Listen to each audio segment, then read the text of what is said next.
Our guest today are Jefri Palermo from the university, from the School of Social Work. You are coordinator of development at the School of Social Work. Correct. And our other guest is Michelle Buhman, and she is a staff member here at the center, the senior center, in charge of programming. Thank you for joining us. Thank you for having us. Jefri, would you tell us your experiences and what brought you to Iowa City?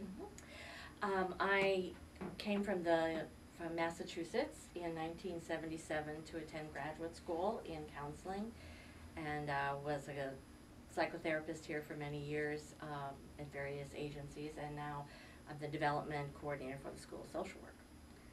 Okay. And Michelle, would you tell us where you're from and what brought you here? Sure. I've been in Iowa City since I was 15.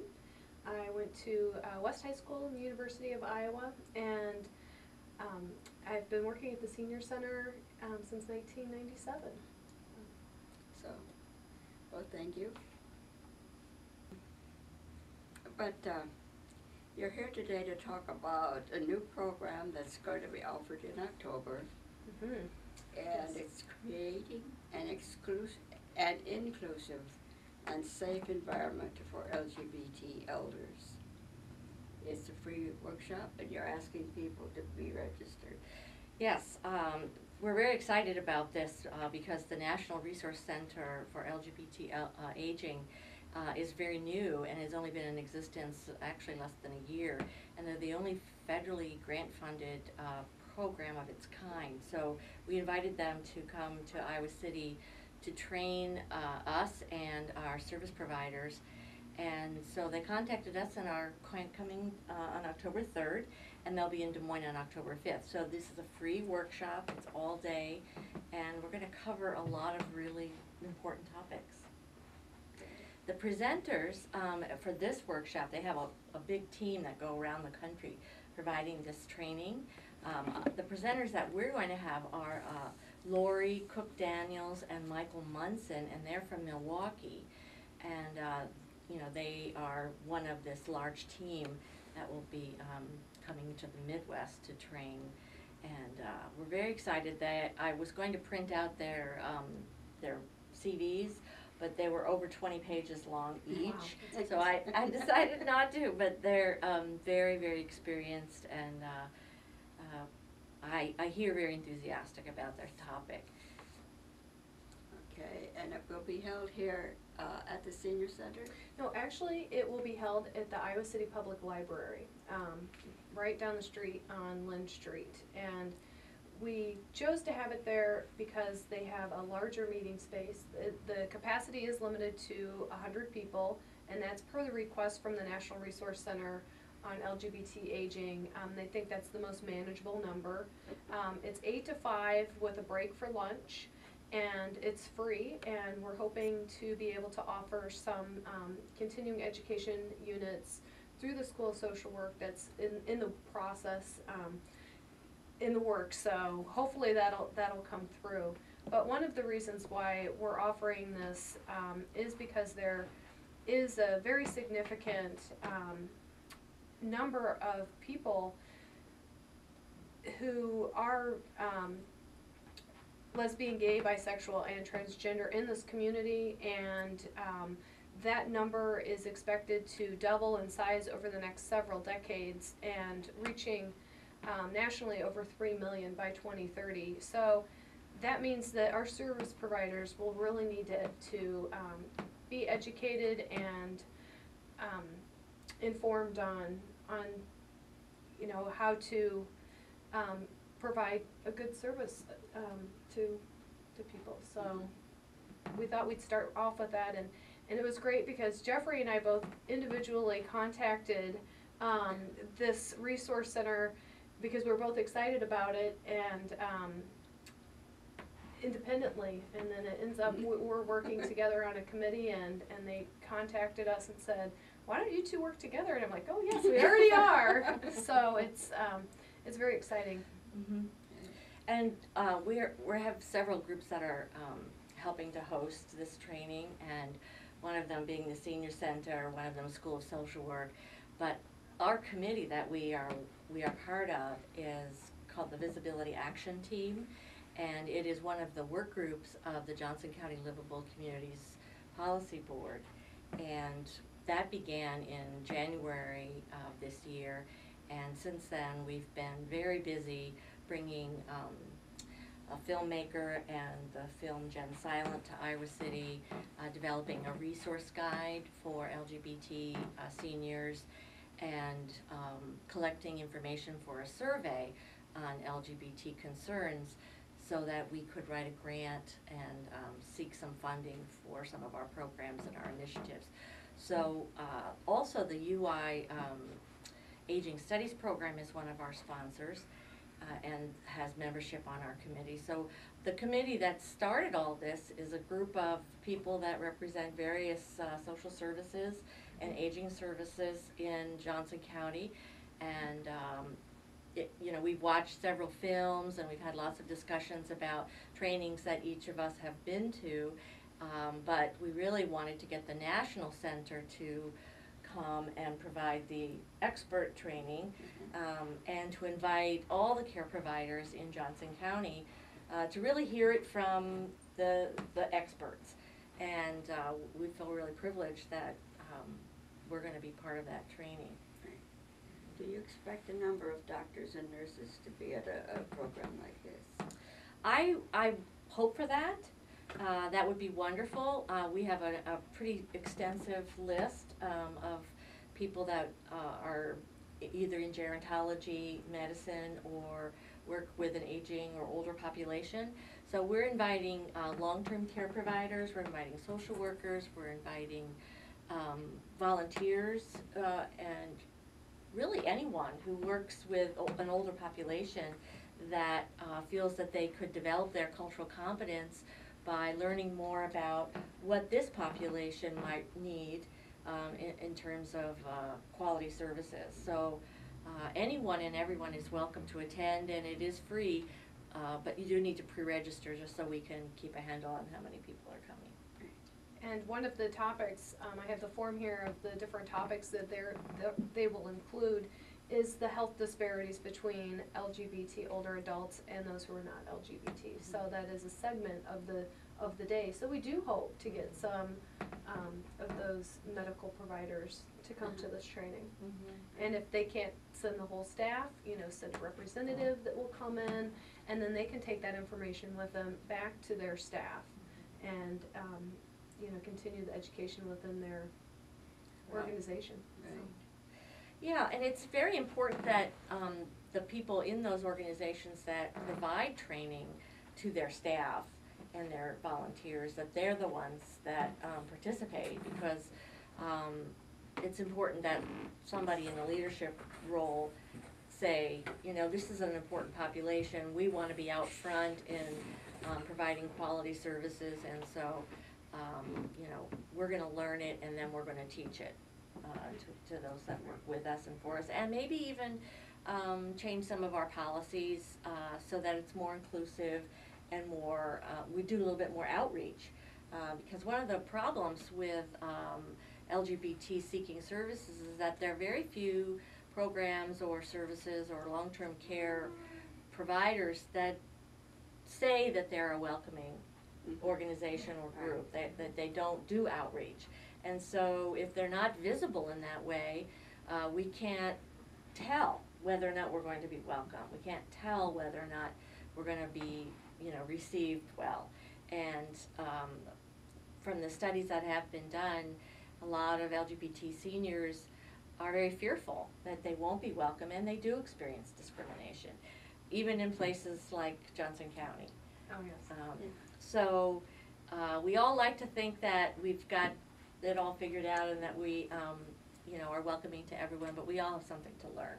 Mm-hmm. So and I'm sure we'll be able to teach each other as well during the training. So I think it's a great opportunity, and hopefully we'll be able to provide 6 or 7 continuing education credits for social workers, and it'll be a bit of a payoff that way as well. Right, we've all heard about cases where a lesbian couple, one of them very, very sick, and the partner denied to even enter the hospital room. Right. Not so much here in Iowa, I don't think. The cases I've heard about were in Florida and far away, and but we've heard of those cases, and now of course the partnerships are beginning to be legally recognized, which is a great help. It is a huge help, and in states where that's not available, yeah, people have really, there have been some horrible anecdotes about what's happened when somebody is admitted to a nursing home and the staff or even the residents are against their sexual orientation and feel really upset about it, and so make life difficult. And the partner isn't allowed to visit, or they may have to give up their home in order to pay for long-term care. There are lots of stories in this this report by SAGE that talk about, you know, losing your home and all your belongings and all your resources because you're not legally recognized on a federal level. And so we have a long way to go. I was better off than many places because we do have a legal same-sex marriage on the books, but it doesn't mean that discrimination doesn't occur. Just because there's a law doesn't mean that everything's perfect. Right. All you have to do is read the newspaper, and you know that there are people who feel very strongly that gay and lesbian and transgender people don't have the same rights, and whether they're young or old. And you know, there are some older folks who maybe don't have the benefit of the education that some younger folks have had, and so, you know, they're gonna feel more, I guess, animosity or fear about living with an LGBT person in the same institution. There are a number of LGBT people in the apartment building where I live. None of them is openly, straight out open about it as I am. Yeah. And one of the reasons I think is because there's still that animosity. Right. And uncertainty. I mean, when you are dependent on your environment and your caregivers, you know, I can certainly see the reluctance because you know, it's coming out is hard for everybody regardless of your age, and you know, when you don't have maybe an advocate with you all the time, or somebody who can attend to you know, the more pressing needs that you have, it's very difficult, and that's one of the reasons why we're trying to create visibility, is because a lot of LGBT folks feel like they have to go back in the closet when they enter into a care situation because of that fear and uncertainty, and I feel that's really unfortunate. You know. When I lived in Iowa City working here, I was very open with my doctor and let her know that I was a lesbian. I suppose that went in my medical record, which followed me to South Dakota when I moved out there for a partnership. And I never had any problem with any of my doctors, either out in South Dakota or here in Iowa City. That's good. The partner I had moved for thought she was closeted. But in my opinion, her family and all the doctors knew who we were to each other. I saw her through 2 serious surgeries and the recoveries, and a lot of little recoveries. I think the doctors all knew. I think she was fooling herself. And eventually I left her because I needed more oxygen. I have work to do. And I'm doing it here at the senior center with it. Yes, you are. With the program and with the movie series. And here in Iowa City at the University Hospital clinics, I haven't had any problem over the fact that I'm a lesbian. I think they're fairly inclusive. It often depends on the caregiver themselves, who the physician is. I mean, there are more, they're open and not open, and Yes. liberal and conservative, and Right. political and apolitical. I mean, the whole gamut is over there. So it may be that I've just been lucky. You might have just been lucky. You know, I think Iowa City tends to be more welcoming and more liberal than other places, but it's a pretty long continuum. It can Yes, really yes. vary Yes, depending I know. on who your provider is. But there are some really wonderful people over there, and you know what, I've gotten some very good responses from the Gerontology Education Center, the Center on Aging, and the College of Nursing, you know, in terms of this kind of information and their willingness to be trained and hear more.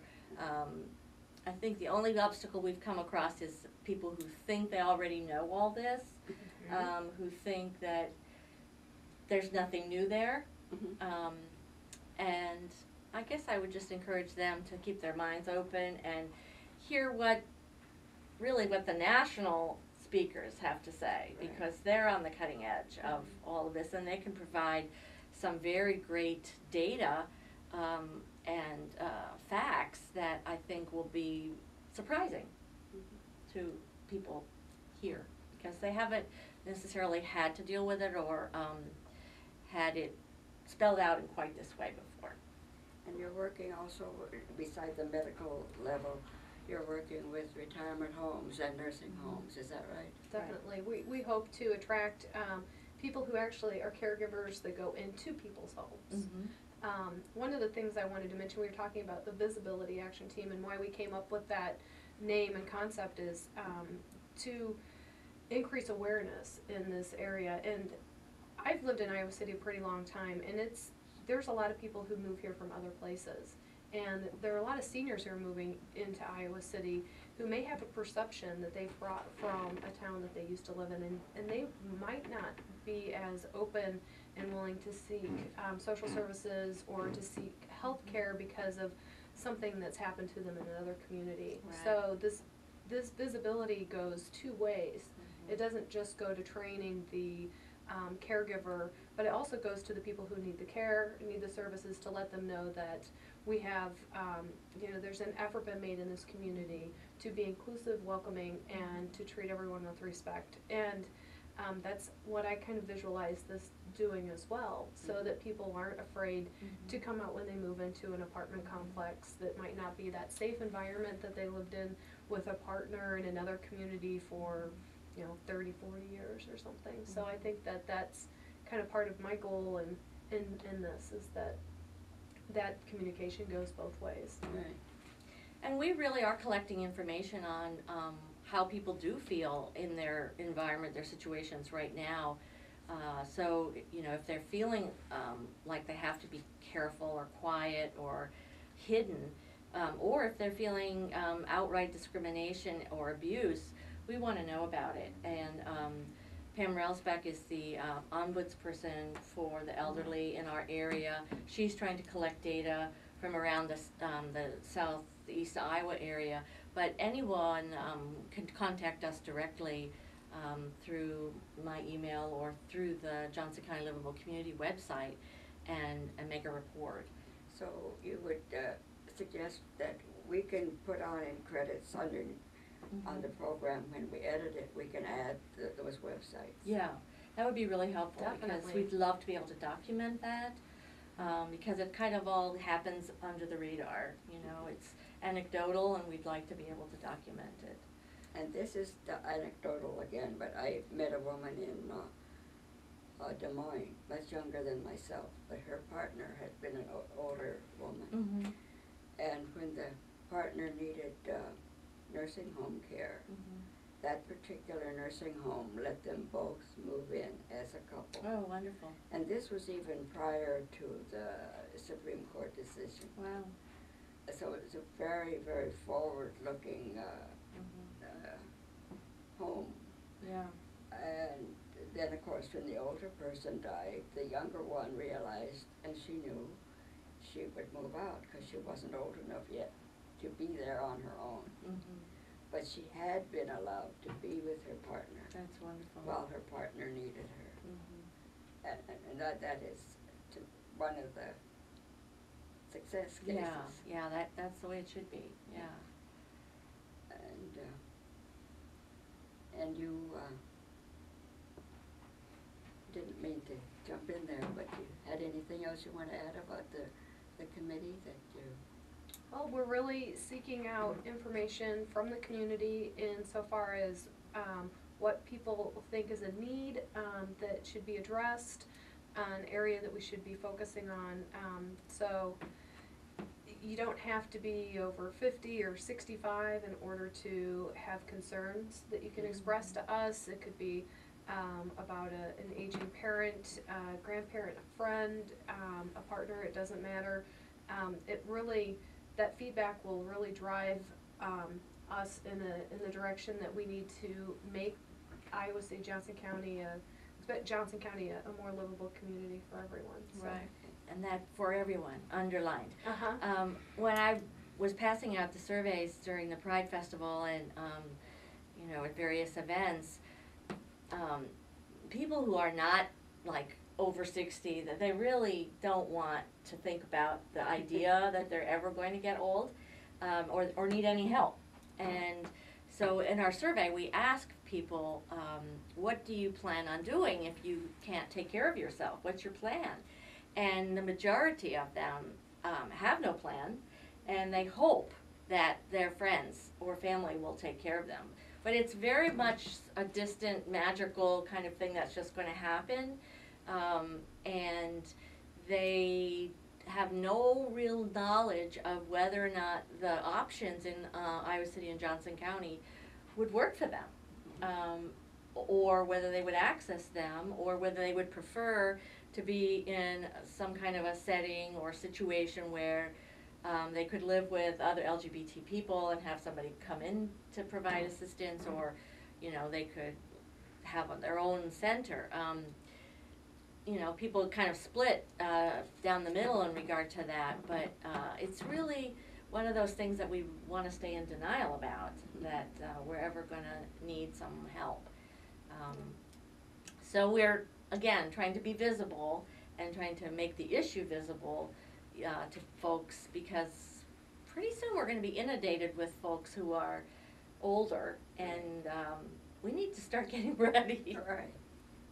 Have a plan. Yes, and one statistic that I thought was really interesting was that something like 46% of area agencies on aging, 46% of area agencies on aging stated that LGBT people would not be welcome at our senior centers, and also that LGBT elders were tentative about using area agencies on aging due to a lack of trust. Well, 72% said yes, they were tentative or reluctant. So there's a reason for that, because they're not welcome, and 46% is pretty high. Right.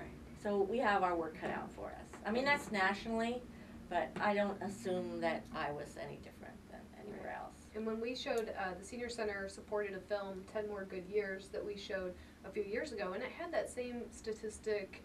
And when I was previewing the film before we went to show it, it was just startling to me as a programmer at the Senior Center to know, wow, there's an entire segment of our population that may not walk in our door because they won't feel welcome. Well, let's do something now, right now, to make sure that that doesn't happen in our community. So that's why it's a passion for me personally, as part of the Senior Center, because we are, one of our visions is to be, and I hope we are, but open and inclusive, welcome for all people. I think the toughness, the challenge is getting the participants who come here to be as open and welcoming as the staff. Yes. So that's the challenge, and I think if the culture starts with the staff and the volunteers Right. that are trained, then that will hopefully flow throughout the entire organization, so. And I can vouch for the fact the staff is very welcoming.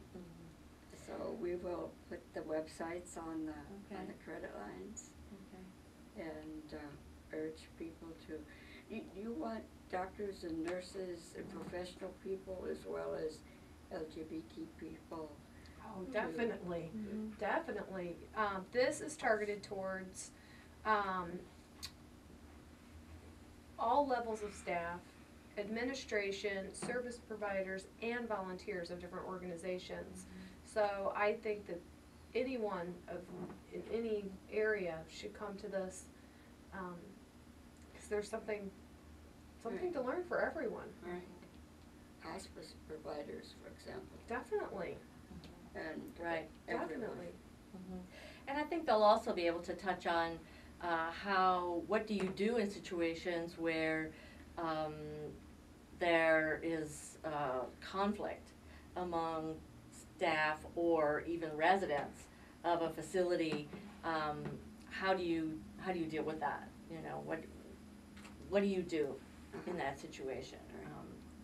So I think it'll be really interesting, and I could go over the bulleted list that they provided us, that the topics covered in the training will include culture, needs, and concerns for LGBT older adults, why LGBT older adults are less likely to access health and social services, the best practices and policies for increasing inclusiveness and safety for LGBT older adults, tools and education to better serve LGBT older adults who currently access your services or who are in need of your services, the health disparities we talked about earlier, exploring judgments and assumptions, myths, and misinformation about HIV and AIDS. And I think that that's still a very important topic because the older adult population is the most affected actually right now, the most susceptible to HIV and AIDS. People might not recognize that. And then also part of the training is to recognize that individuals are entitled to their own diverse opinions and beliefs, and that their actions and behaviors must be consistent with workplace expectations in relation to inclusion and safety for LGBT constituents. Sorry for reading that verbatim over there, but that is exactly what the National Resource Center's goal is in this training. Oh, that's fine, Michelle. And I also want to mention the myths about HIV and AIDS. It is not among the gay population only. It is a terrible scourge among heterosexuals who think they are immune. Well, thank you, Jeffrey and Michelle. Thank you very much for sharing this. I urge people to to sign up and attend. It seems like an extremely important series. So if people want a registration form, they can go to the Livable Communities website, right, or they can stop at the senior center, or they could call one of us and we'll send them a form and we'll make this happen. So yeah, it's going to be a great day. Well, thank you very much. Thank you. Thank you Thanks. for being here.